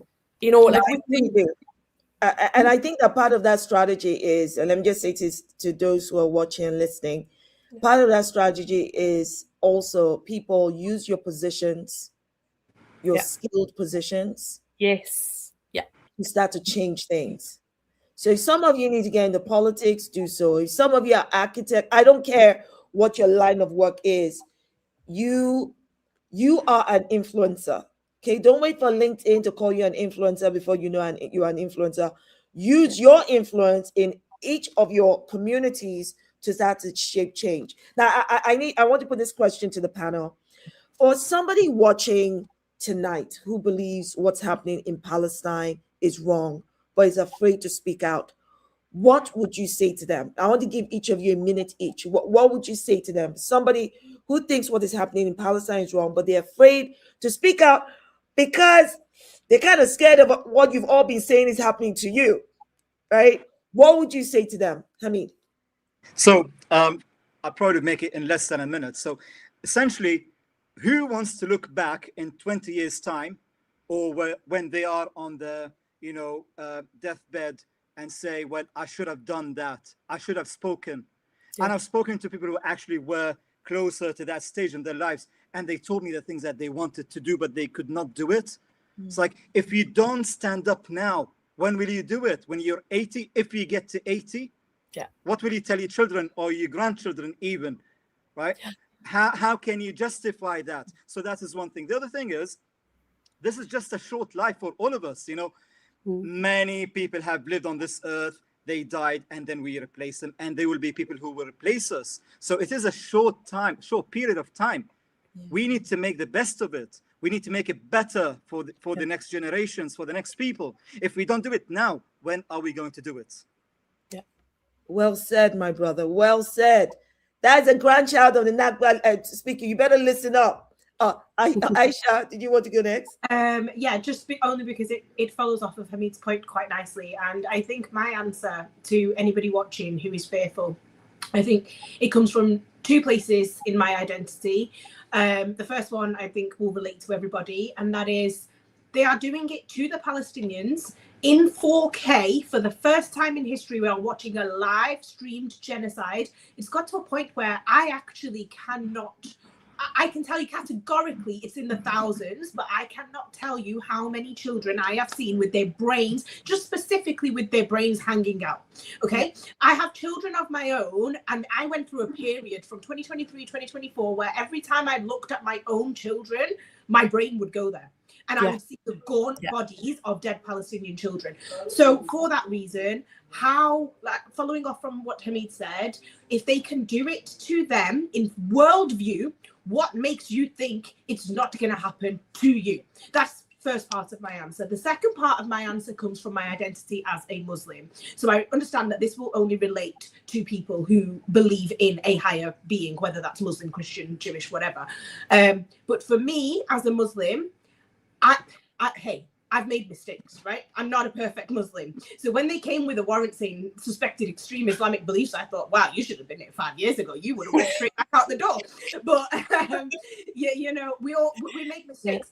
However, I am not fearful of those mistakes that I've made as much as I fear standing in front of my God one day and not having an answer. When God asks me, why did you do this? Why did you do this? Why did you do this? They're all minor things in my view. And when God asks me, what did you do with the provision that we gave you, whether that's you're an artist, you know, I can draw, alhamdulillah, you can, you know, whether you have the ability to speak publicly, whatever it is, what did you do with the provision we gave you in order to help your fellow human beings, your brothers and sisters? I cannot stand and face my Lord without at least I can say I tried. That's my answer. And as a Christian, saying to you, Muslim, I want to confirm what you just said, because that's exactly what I think. Because I think that when I meet my maker, God is not going to ask me, what kind of Christian are you, Baptist? He doesn't give a rat's ass about any of that. Father, forgive me, I said rat's ass. Jesus, you know what I was trying to say. I think God is going to ask me, Shola, what did you do with what I gave you? He's not going to ask anything else. None of these other things that we all seem to create, like, oh, that's a standard. He's going to, and then I have to have an answer. And I better not shed any tears, because God is not going to care about any useless tears then either. I'm just going to say, oh my God, I think I messed up. Oh, Father, you know, I tried to do this and come up with some persuasive arguments, but you are right. Tom, what would you say to somebody who knows it's wrong, what is happening in Palestine is wrong, but they're afraid to say something? Oh God, it's an excellent question, Shola. I have two answers. Yes. I don't know whether this is helpful or effective, but this is my honest answer. My honest answer is there's currently 1 million children languishing in an extermination camp. Grow a spine. If I'm honest, that's honestly what I think. I think, and you know, I also understand how they feel. I felt really scared too, you know, for losing jobs, losing this, that, the other. But what I found was that everything was okay, and you know, I truly believe, hand on heart, that if you speak your truth in the moment, then everything will. It's so cheesy, but I really do believe it. Like, I thought basically that everything, you know, I'd be really skint, I'd never have a job, whatever, and now I've got like the job of my dreams. And like, I think when you're doing the right thing, well, or attempting to, as you were saying, Aisha, the universe catches you, you know, and makes it so that you're able to do the right thing. And I truly believe that. And I also just think, to echo what people have said, you know, what's a night in a prison cell or 10 compared to children languishing in an extermination camp? And that is always the benchmark now, and always will be, always. Grow a spine. I'm adopting that one, Tom. I'm adopting You can have it. Hassan, what would you say to a person who is afraid, but they know what is happening in Palestine is wrong? I mean, a lot of things has been said, and I really agreed with all of them, and they're all in my mind. And many of them is like, if you're afraid to talk today, I mean, you should be afraid about tomorrow more than actually you know, what we feel today. And that's something I also heard from Aisha. But also, it's so important for all of us to, you know, to assess our privilege and to say what is out there if we cannot express ourselves, if we cannot be true to ourselves, if we cannot express who we are, what is actually out there. It's worth it for you to be a human being if you cannot say what you actually wanted to say. That's it. Like, is there anything worth it if you cannot? And that's it. Beautifully said. Beautifully said. Maher? Yeah, everyone made some brilliant exact points I wanted to make. But just to add to it, I think it's very important also to remind ourselves, as we have, that whatever the costs we get here, it's nothing in comparison to what's happened in Palestine. And that remains our forefront of our minds, their courage, their resilience, how they get together and rebuild their lives after all of this that's going on. That's what inspires us. That's what keeps us going. And if they can do it, we absolutely should continue. And let's face it, we live in a privileged life here. We have some kind of rights. It's a bit twisted, some kind of freedoms. But if we do organize and strategize together and be strong and united and focus, and not allow other agendas or sort of infiltration to sway us, then I think ultimately the liberation is guaranteed to us. And as Aisha put out, we believe also in the higher power that also gives us that assurance as well. It's clear that the majority of the people, so for those who are concerned, do not feel concerned. We supposedly live in democracy, and eventually they will listen to us. It's just how to apply that pressure. And I completely understand how many organizations have failed the movement. But if you join Palestine Pulse, you'll see a massive difference, because we do have great strategies and campaigns that has worked. And if we get you guys and everyone behind it, we will definitely work. And the strategy is dismantle Zionism here, stop the flow of arms and money going to this terrorist state. And the quicker we do this here, the closer we are to victory. And that's it, I think, from my side.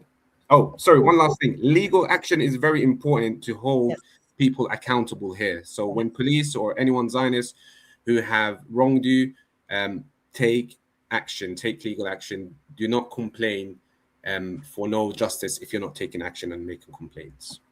Very well said. Okay, I'm going to round off with this last question and start with you, Sinead, because actually, Sinead, I think what you said last was actually an answer to the question I'd asked before. But I want to pose this question to you guys. I'm going to start off with you, Sinead. What gives you hope that resistance can still make a difference?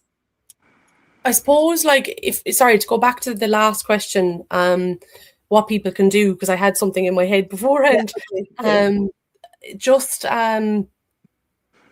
I suppose the biggest thing for me is that I've been trying to push for direct action. And in Ireland in particular, it's been very difficult to do that. But if you can humour me for a second, what I would ask people to do is close their eyes. And this is going to be really hard because it's really hard to talk about this, but I would just humour me. Close your eyes and imagine yourself. You've come downstairs, you're making your cup of tea in the morning, and your kids are playing in the sitting room. They're playing with their toys. They have different types of toys that they have. You might maybe living in an apartment and there's two people living with you. Any of your current situation that you're in at the moment. Think of that.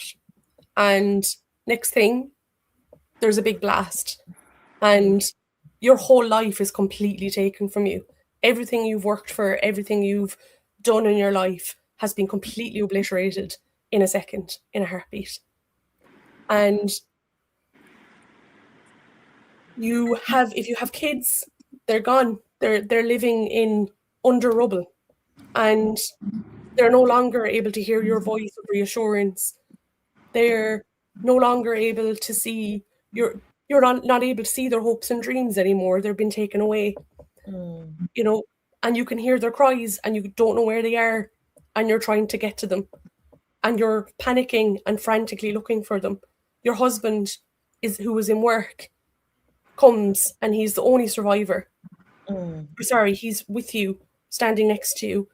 You're living in a sense of pain that is incomparable, it's beyond anything you've ever felt in all of your life because you don't even know what's happened to you with the shock.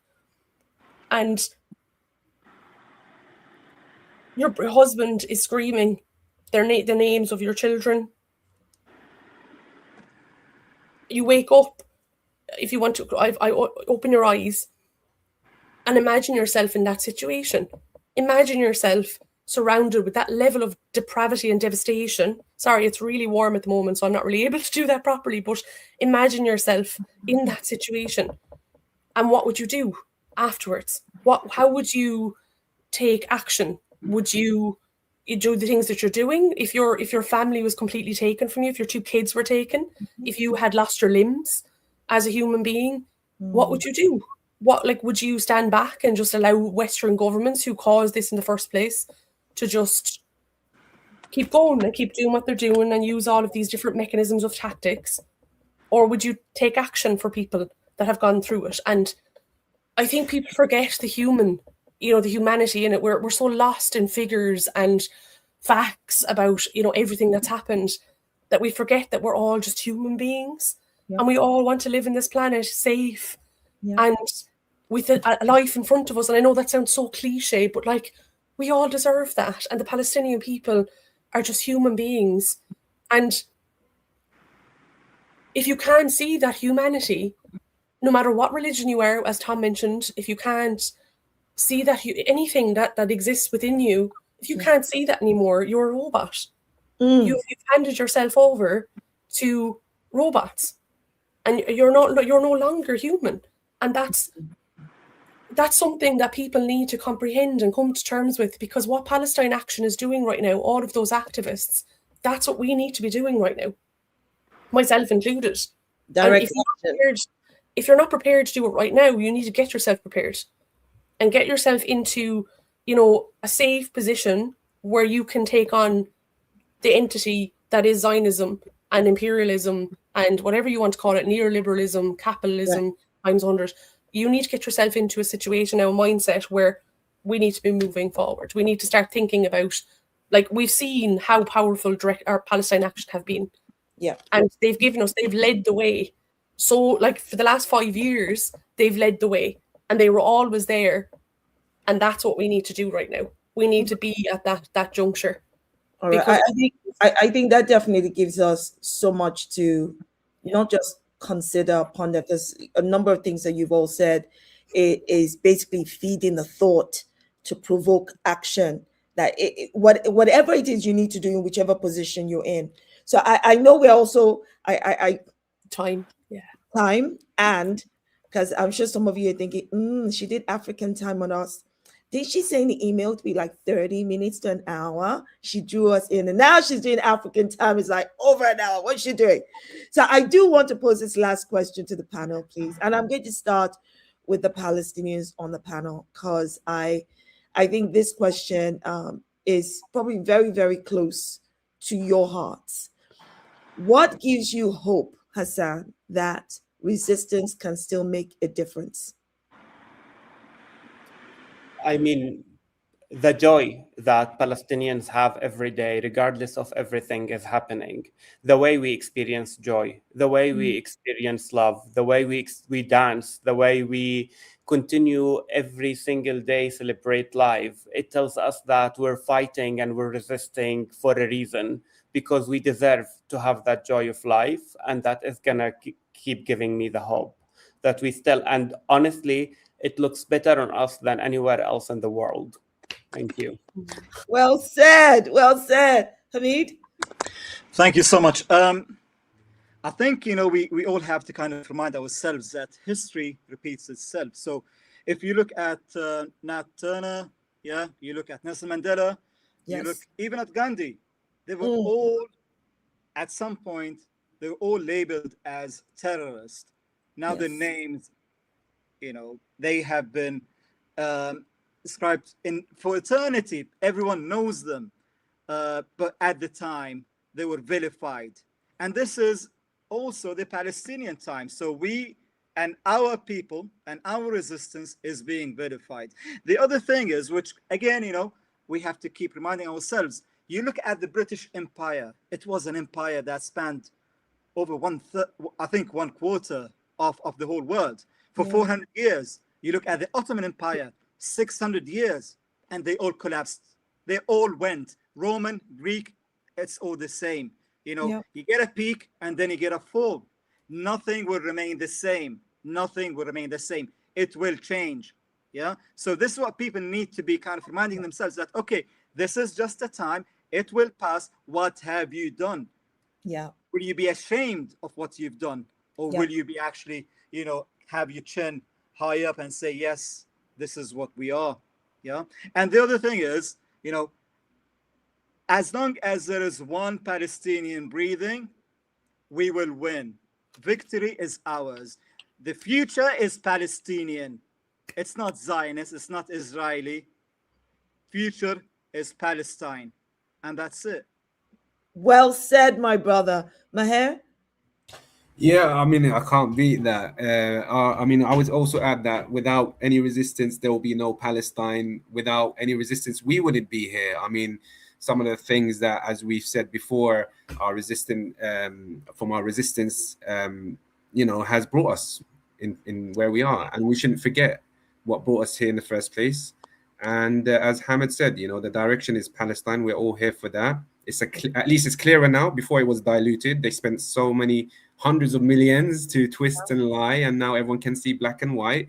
So all the money they spent, you know, it feels better that it's all gone to waste, and you can smile at the enemy and say, well, anyways, it's too late. You're gone very soon, and we'll be back to our countries, hopefully with justice very soon as well. By the grace of God, because I would absolutely love to visit Palestine one day. Aisha? I think what gives you hope? Already made. You know, I can't say any better than Palestinians can say. However, I would like to follow on from Hamid's point, and that is on history repeating itself. And I suppose to answer your question, Shola, what gives me hope is when we see the decline of empire, when we look historically at when empires were on the cusp of falling, this is how they acted. They thrash around. They're like caught animals in a cage because they know their time is almost over. Yeah. And I feel like we have never been closer to that moment than we are right now. And I think that should give us hope. But I think further than that, and I think possibly more important in terms of what can we tangibly do and hold on to give ourselves hope, is we only have to look at 14-year-old Faris Ode, who in the year 2000, in the Second Intifada, he did, and it's really important to understand why he did what he did, and to sort of pick that apart. There was no calculation. Faris Ode was 14 years old and he picked up a stone in the face of a tank, and he did not try to calculate what impact this stone is going to have. And I think to hold on to that hope, we have to think that way. We can't think, oh, well, what's one person going to do? What's 40 drugs? Because I've heard it. Oh, they destroyed 40 weapons. I think that is, you know, a badge of honor, what the Pal-Action activists did. But I've heard people say, oh, well, it's only 40. There's still hundreds, thousands flying out. Now, we can't sit and calculate like that. You just have to reach what you can without thinking of what's the tangible difference. You have to have faith. You have to be like Faris Ode, and you just have to take action. I think that's hope. Well said, my sister. Well said. Tom, what gives you hope? Yeah, thanks, Shola, and thank you everyone so much for such amazing answers. And just to kind of add to what Aisha said, really, you know, I don't think that this is actually, despite, you know, the insane violence, the bloodbath, the butchery of, you know, as we've touched on, countless children, I don't think this is the behavior of a confident state. I don't think this is the behavior of a confident empire.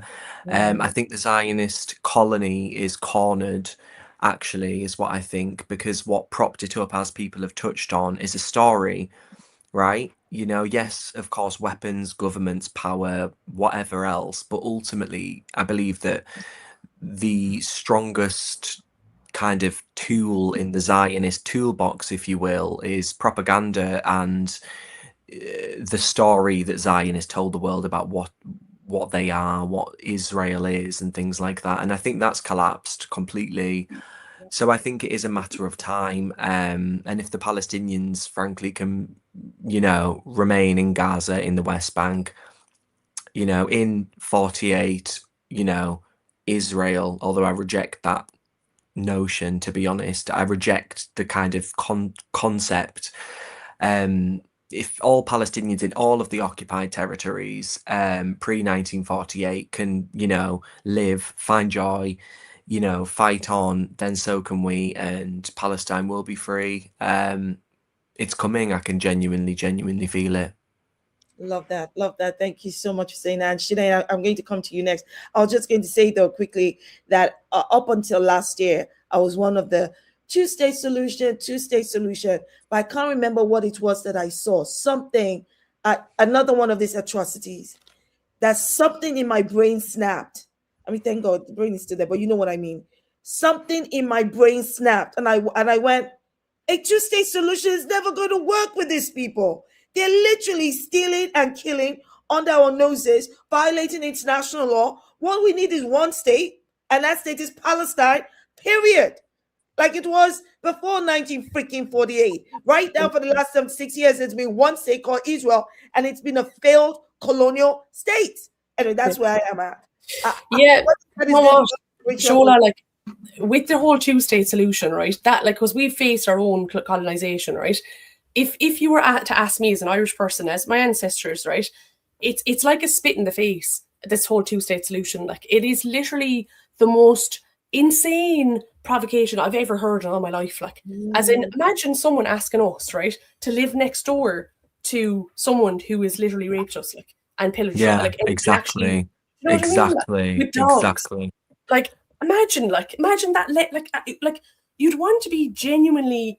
Like, I'm sorry now, Shola, like, I know you believed it up until last year, but, like, I never, like, anytime someone believed it or mentioned two-state solution to me, I was like, as an Irish person, how could you even contemplate that in your head? Like, it just made no sense to me. But to go back with Aisha, you mentioned there a while ago about hope and, and having, like, actually to achieve something, you need to just do something. Like, you need to get yourself in and do it.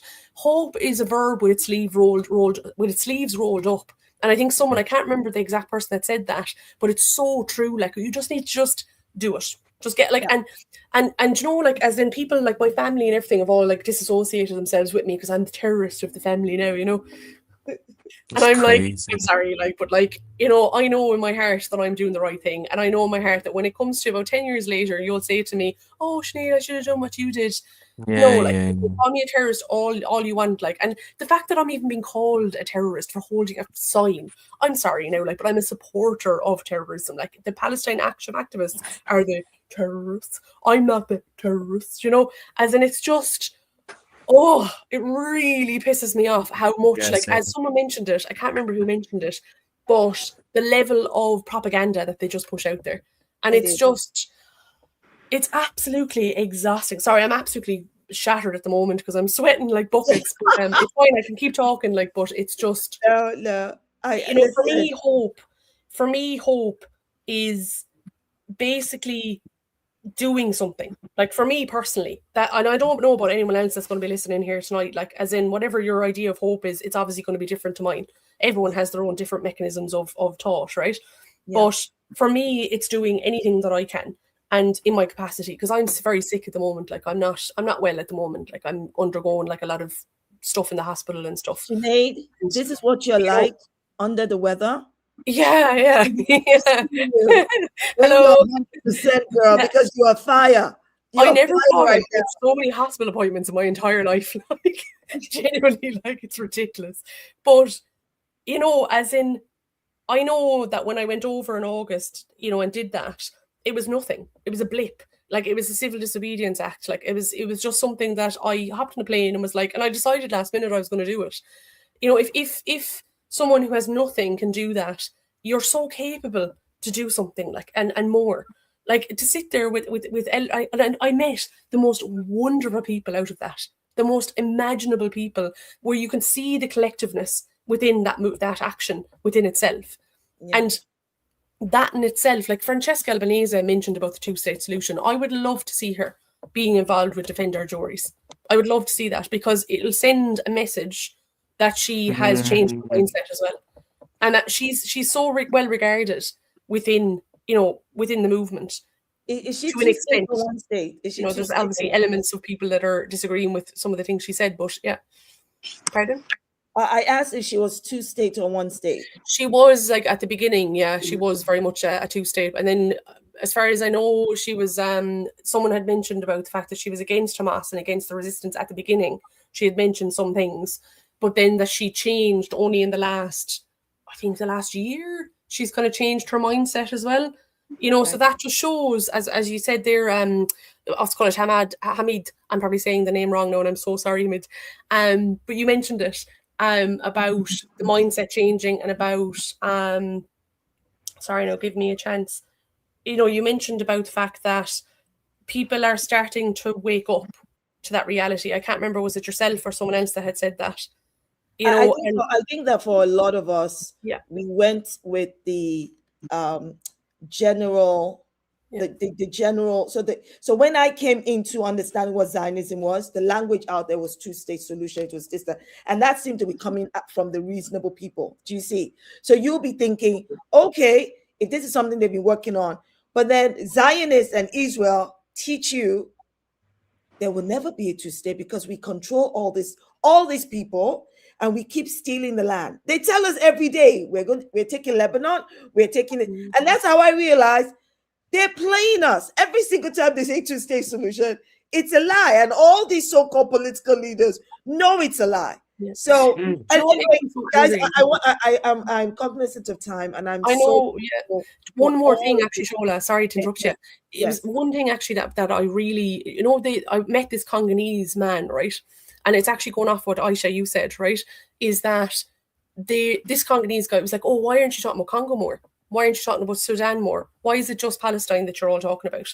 But what people don't tend to realise is that by talking about Palestinians, and Palestinians are handing that, and that's how compassionate they are, they're handing that level of, just like toppling the imperialist system over to say, actually, by standing with us, you're standing with Sudan, you're standing with Yemen, you're standing with Lebanon.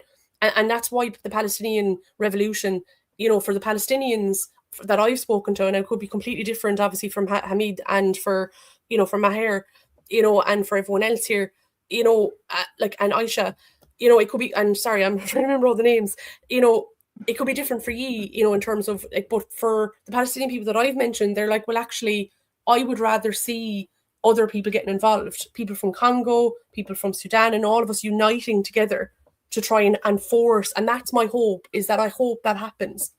Yeah. Where you start seeing all of these different and uniting as a big force against imperialism. And when that happens, that is very important. That is definitely part of resistance. And that's why it's so important that people can see how all these things interconnect. Sudan, Congo, Palestine, they all intersect. Absolutely. So, guys, I can't thank you enough. A Thursday evening, spending your Thursday evening with us, when I know you could have your feet up watching something. I did stop the World Cup because I've not been paying attention. But can you please send a big thank you to our guests? I've been seeing some lovely comments, people saying you guys are wonderful and thank you so much for what you do. I just want to say thank you so much for your nuggets of wisdom, for your resistance, for giving us hope. And please keep fighting the good fight. And know that your friend Shola is here. Let me know where the fight is at. I will tie my wrapper, take off my earrings, and I'm good to go. The Nigerian Shola will show up, because what do you mean? Anybody steps up to you, I am there. Let us go. Don't worry about it. Just let me know what time, what day. We'll show up. And I'll bring my congregation with me. Okay, let's do this, people. Thank you. Thank you so much. Thank you so much. You're always Thank you so welcome. much. Thank you so much, guys. Thank you all. I promise to come back again. Promise, guys. Promise to come back again, because I want to keep having these conversations. Promise. Please. All right. Promise. Thank you all so much. Thank you, everyone. Take care. See you. Guys, I can't thank you enough, guys, for sharing this time and this panel. I hope we all learned so much. You're right, pilot. Oh, okay, that's still Sinead. I hope that you all learned a lot from them. I think it's so important that we learn from each other. I think, from their own personal experiences, their lived experiences of being persecuted by the state, and Palestinians, pushing and making sure that they're not just about their lived experiences and their rights, but that they're also, by fighting for their rights, they're actually also fighting for all our rights, because it's all interconnected. All of it is interconnected, honestly. So thank you all so much. God bless you all. And I hope to see you by the grace of God next week, Tuesday, for another live. If there's anything you'd like me to talk about, you can see how you can contact me, DM or email. Virgo says, good panel, but maybe a smaller panel next time. Sometimes I do small panels. Sometimes I do like one-to-one. And sometimes I have bigger panels, and I'll tell you why. Because it is not all the time that people are available. And I also think that it is important that where we have a gathering of, of same minds, we make room for that. And if that means we spend a longer time with them, like we had to do today, then we do that. You know what I mean? We do what we can. So thank you all so much, and God bless you all. And I'll see you next week by God's grace. Bye-bye. Thank you for watching. Like, comment, share, and subscribe.